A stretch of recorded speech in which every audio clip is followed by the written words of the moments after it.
Hello people and welcome back to another random issue video. Like always, I am just going to ramble on about an issue I like.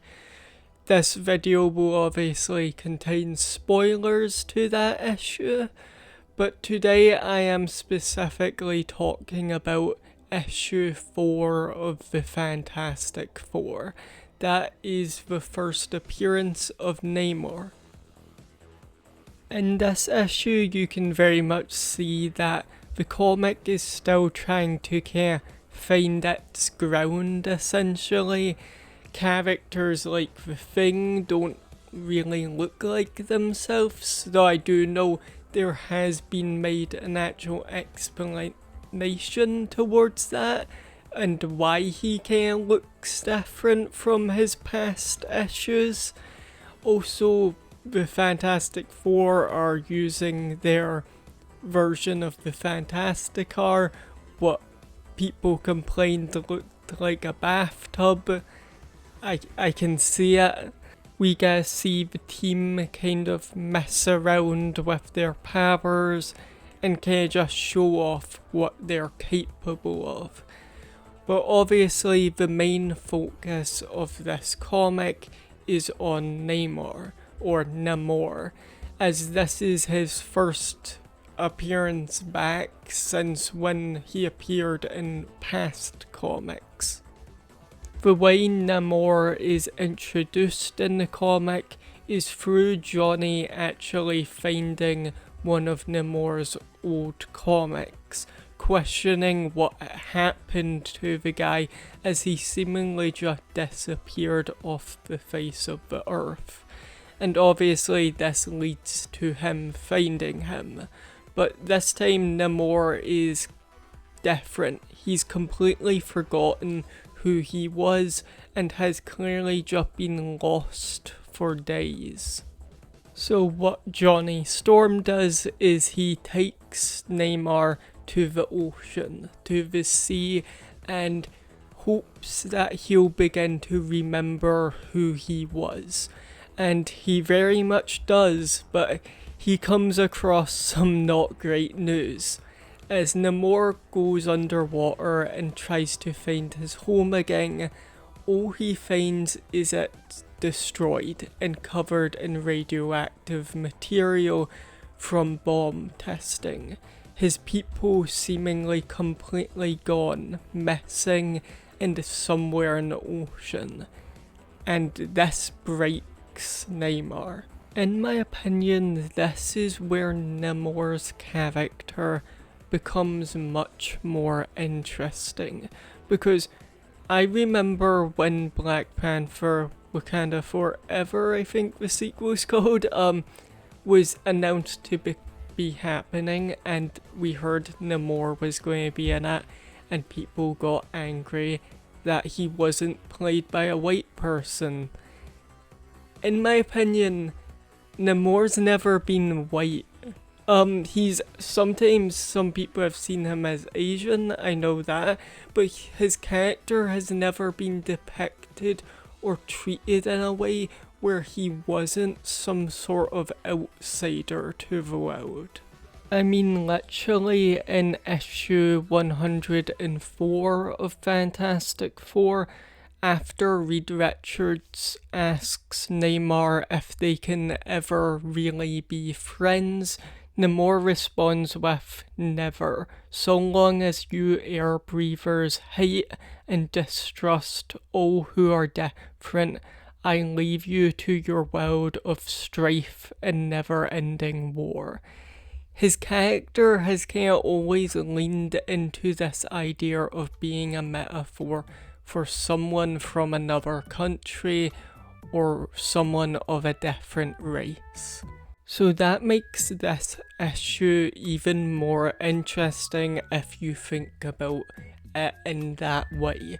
Thinking of Namor, who was originally a superhero back in World War II and someone who helped America, finding his city destroyed by atomic bomb testings years later and then trying to seek revenge on the land.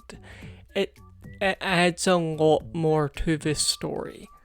I will say one thing I have always found funny about this moment is when Namor gets out of the ocean and Johnny Storm is clearly just like excited that he's maybe helped out this superhero.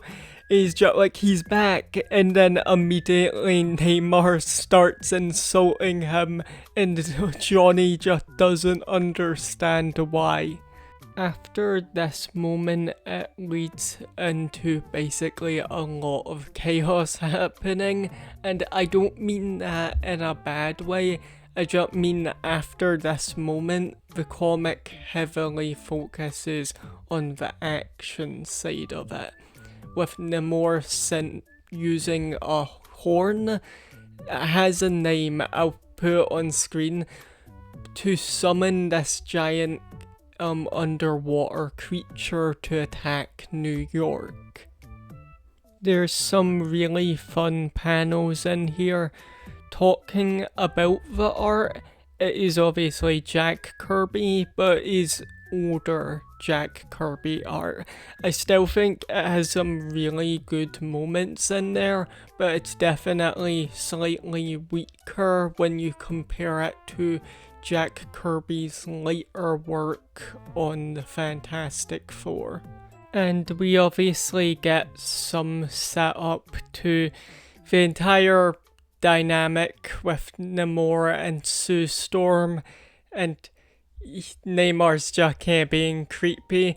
You don't need to do that. You had justifiable reasons to be angry at Earth, and you didn't need to be a creep about it.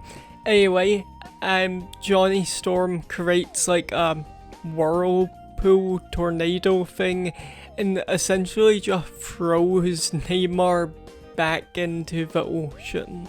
Also, as you're reading this issue, you'll be able to see like things mentioning the Hulk, and it is mostly to tease Hulk getting a comic, so it's not even anything to do with the Fantastic Four. It is cool though, it's like these weirdly threatening things about the Hulk appearing, but it doesn't lead to anything in the actual story. Overall, I quite like this comic book issue.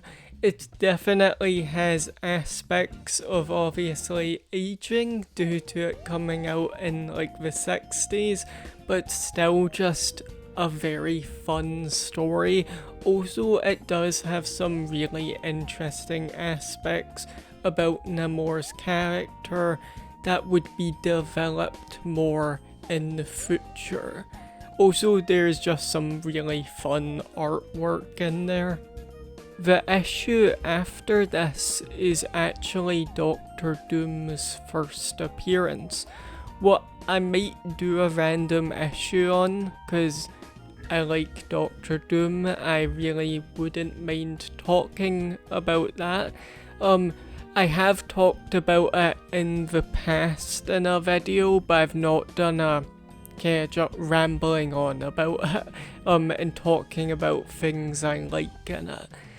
I also just find that interesting because Namor and Doctor Doom do share some similarities in some kind of way they think about things. Specifically, they can both become really overprotective on certain people.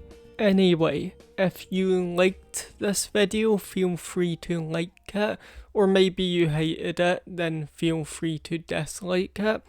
If you've not actually read this issue, I would suggest checking it out. It's obviously an older comic, so you might need to get used to how certain things are wrote and described, but it is quite a fun time when you get into it. I have more comic book videos on my channel if you want to check those out, but yeah, that's all, and goodbye.